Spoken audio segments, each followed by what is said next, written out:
નમસ્કાર વિદ્યાર્થી મિત્રો, આપ સૌની યુટ્યુબ ચેનલ ઈ જ્ઞાન મેન્ટરમાં આપનું હાર્દિક સ્વાગત કરું છું. મિત્રો, આજે આપણે ધોરણ 6 અંગ્રેજી વિષયના યુનિટ 10 સ્કૂલ ઓફ સ્કિલ્સના વોકેબ્યુલરી વિભાગની આજે આપણે આ વિડીયોમાં ચર્ચા કરવાના છીએ. વિડીયો શરૂ કરતા પહેલા જો તમે ચેનલ પર નવા હો તો ચેનલને સબસ્ક્રાઇબ કરજો અને બાજુમાં રહેલ બેલ આઇકનને પ્રેસ કરજો કે જેથી કરીને મારા નવા આવનારા વિડીયોનું નોટિફિકેશન આપના સુધી પહોંચતું રહે. તો જોઈએ મિત્રો આજનો વિડીયો. અહીંયા વિદ્યાર્થી મિત્રો વોકેબ્યુલરી વિભાગમાં આપણને સૂચના આપેલી છે. Read the across and down keys and solve the puzzle.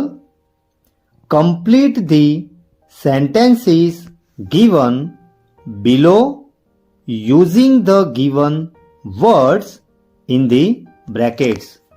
અહીંયા વિદ્યાર્થી મિત્રો આપણને ઊભી અને આડી જે ચાવીઓ આપેલી છે એનો આપણે વાંચન કરવાનું છે અને આપેલ જે કોષ્ટક છે એની નીચે આપણને બ્રેકેટમાં જે શબ્દો આપેલા છે એ શબ્દોનો ઉપયોગ કરી અને આપણે વાક્યોને પૂર્ણ કરવાના છે. તો સૌથી પહેલાં આપણે આડી અને ઊભી ચાવીઓનું વાંચન કરીશું અને જે આપણને પઝલ આપેલો છે એને આપણે સોલ્વ કરીશું. તો અહીંયા જે આડી ચાવી છે એમાં નંબર 1માં આપેલું છે એક્સપ્રેસિંગ સરપ્રાઇઝ, એટલે કે આપણને કોઈ આશ્ચર્ય થાય તો આપણે શું કરીએ. તો એમાં અહીંયા પઝલમાં આપણને 1 નંબરમાં આપેલું છે W અને O, તો એને અકોર્ડિંગ આપણે લખીશું વાવ.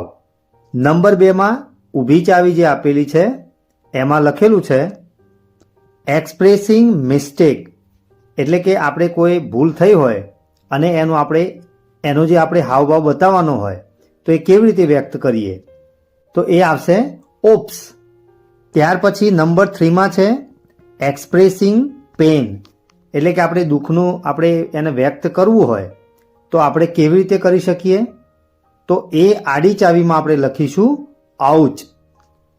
ત્યાર પછી નંબર 4માં ઊભી જે ચાવી આપેલી છે એમાં લખેલું છે એક્સપ્રેસિંગ જોય, એટલે કે આનંદને આપણે કેવી રીતે વ્યક્ત કરીએ, તો એ આપણે લખીશું હુર્રા, એટલે કે જ્યારે આપણે આનંદિત હોઈએ ત્યારે આપણે આવું એક્સપ્રેશન છે એ આપણે કરતા હોઈએ છીએ. નંબર 5માં છે એક્સપ્રેસિંગ સોરો, દુઃખને વ્યક્ત કરવા માટે આપણે કેવા શબ્દોનો ઉપયોગ કરીએ છીએ, તો એ આવશે એલાસ, એટલે કે જ્યારે આપણે દુઃખ હોય અને જ્યારે આપણે એને વ્યક્ત કરવાનું હોય ત્યારે અંગ્રેજીમાં આપણે એલાસ એવું કહીએ છીએ. નંબર 6માં એક્સપ્રેસિંગ સમથિંગ રાઈટ, એટલે કે કંઈક સાચું હોય તો આપણે એને કેવી રીતે વ્યક્ત કરીએ છીએ, તો જ્યારે આપણે કોઈ વસ્તુ સાચી બતાવી હોય ત્યારે આપણે બિંગો એવું આપણે કહીએ છીએ. અને છેલ્લે છે નંબર 7માં આઈ સી અથવા તો આઈ થિંક, તો એને અનુરૂપ આપણે લખીશું ઓહ. તો વિદ્યાર્થી મિત્રો અહીંયા આડી અને ઊભી જે ચાવીઓ આપણને આપેલી હતી તે આપણે જે પ્રમાણેના એક્સપ્રેશન હતા એના અકોર્ડિંગ આપણે અહીંયા પઝલ જે હતો એને આપણે સોલ્વ કર્યો. હવે આપણે નેક્સ્ટ જોઈએ. અહીંયા વિદ્યાર્થી મિત્રો કૌંસમાં આપણને શબ્દો આપેલા છે બિંગો, આઉચ, એલાસ, ઓહ, હુર્રા, ઓપ્સ અને વાવ. તો વિદ્યાર્થી મિત્રો આ શબ્દોનો ઉપયોગ કરી અને આપેલ જે ખાલી જગ્યાઓ છે એને આપણે પૂર્ણ કરવાની છે.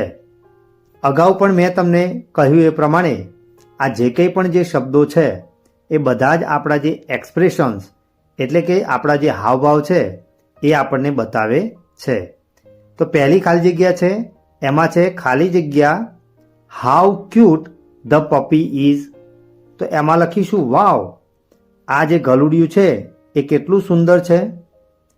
બીજી ખાલી જગ્યા છે you got the right answer. તો એમાં આપણે લખીશું બિંગો, તમે સાચો જવાબ મેળવ્યો છે. નંબર 3માં છે ધ વિક્ટરી ઇઝ આવર્સ. તો એમાં લખીશું હુર્રા, વિજય અમારો છે. ત્યાર પછી નંબર 4માં છે ખાલી જગ્યા હિઝ પેટ ઇઝ નો મોર. તો એમાં લખીશું એલાસ હિઝ પેટ ઇઝ નો મોર, એટલે કે એનું જે પાલતું જે પ્રાણી છે એ હવે રહ્યું નથી. નંબર 5માં છે ખાલી જગ્યા નાવ આઈ ગેટ ઇટ. તો એમાં લખીશું ઓહ, હમણાં એટલે કે હવે એ મેં પ્રાપ્ત કર્યું છે, અથવા તો હું એને સમજો છું. નંબર 6માં છે આઈ હર્ટ માય ફિંગર. તો ત્યાં આપણે લખીશું આઉચ, મેં જે મારી આંગળી છે એને ઈજા પહોંચાડી છે. તો અહીંયા વિદ્યાર્થી મિત્રો કૌંસમાં આપણને જે એક્સપ્રેશન્સ આપેલા હતા એનો ઉપયોગ કરી અને આપણે આ ખાલી જગ્યાઓને પૂર્ણ કરી. અહીંયા આપણને આપેલું છે match A with B and right sentences.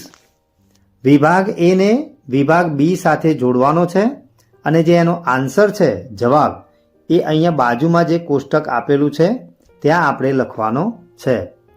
તો પહેલું છે વાવ.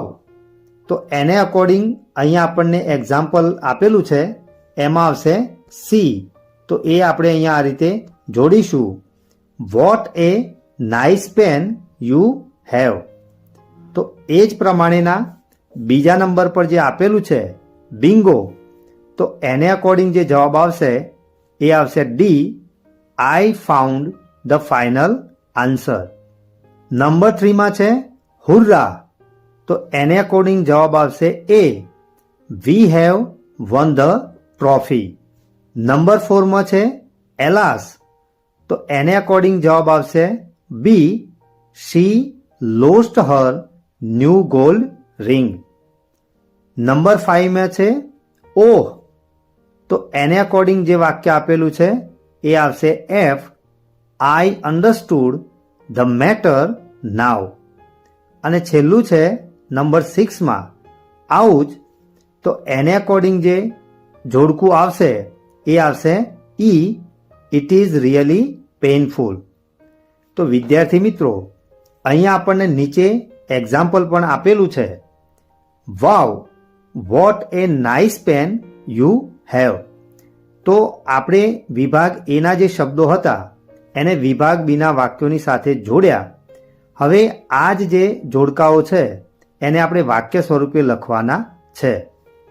તો પહેલું વાક્ય બનાવીશું bingo I found the final answer.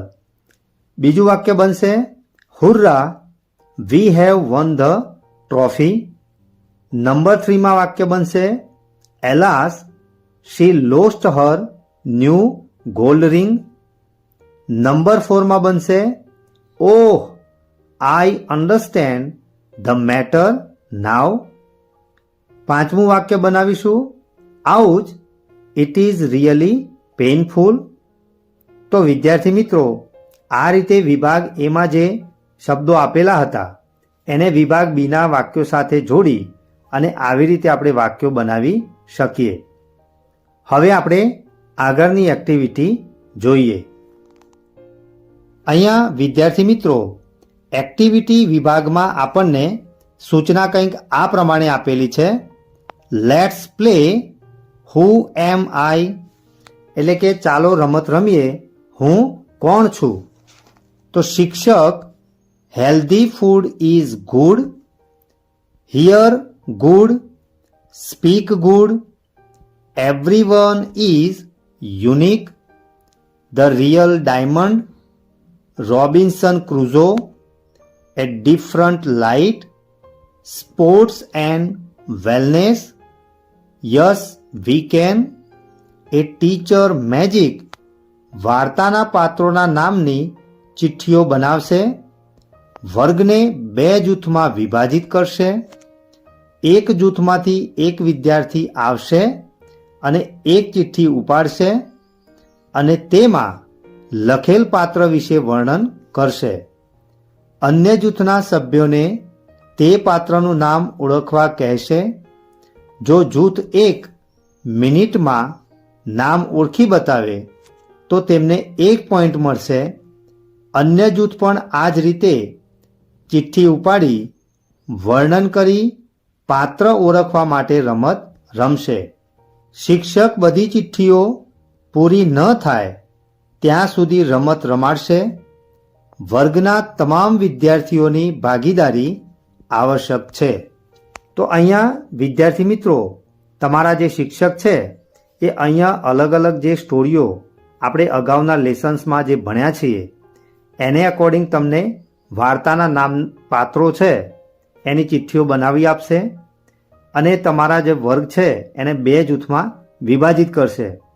તો તમારે દરેક જૂથમાંથી એક વિદ્યાર્થી આવશે અને ચિઠ્ઠી ઉપાડશે અને તેમાં જે લખેલું જે પાત્ર છે એના વિશે એને વર્ણન કરવાનું છે, પણ એને નામ કહેવાનું નથી. જ્યારે અન્ય જૂથના જે સભ્યો છે તે પાત્રને ઓળખવાનો પ્રયત્ન કરશે અને જો તેઓ 1 મિનિટમાં આ જે પાત્ર છે એને ઓળખી બતાવશે તો એમને 1 પોઈન્ટ મળશે. આવી જ રીતે બીજું જૂથમાંથી કોઈ પણ એક વિદ્યાર્થી આવશે અને આ પ્રમાણે રમત રમશે. જ્યાં સુધી આ બધી જ ચિઠ્ઠીઓ પૂરી ન થાય ત્યાં સુધી આ રમત રમાડવામાં આવશે. અને શિક્ષકે એ પણ ધ્યાનમાં રાખવાનું છે કે આ રમતમાં વર્ગના તમામ વિદ્યાર્થીઓની ભાગીદારી હોય. તો વિદ્યાર્થી મિત્રો, વોકેબ્યુલરી વિભાગમાં આજે આપણે પઝલ્સનું સોલ્યુશન કર્યું, ત્યાર પછી જોડકા જોડ્યા અને એને અકોર્ડિંગ જે આપણને એક્સપ્રેશન્સ આપેલા હતા એની આપણે મદદ લઈ અને ખાલી જગ્યાઓને પૂર્ણ કરી. તો આ જે આપણે તમામ જે એક્ટિવિટી કરી એમાં તમને મજા આવીને? આશા રાખીશ કે આજે ચલાવેલ વોકેબ્યુલરી વિભાગમાં તમને સંપૂર્ણ ખ્યાલ આવ્યો હશે. જો તમને આ વિડીયો ગમ્યો હોય તો વિડીયોને લાઈક કરજો અને શેર કરવાનું ભૂલતા નહીં. ફરી મળીશું આવા જ ઇન્ટરેસ્ટિંગ ટોપિક સાથે. ધન્યવાદ.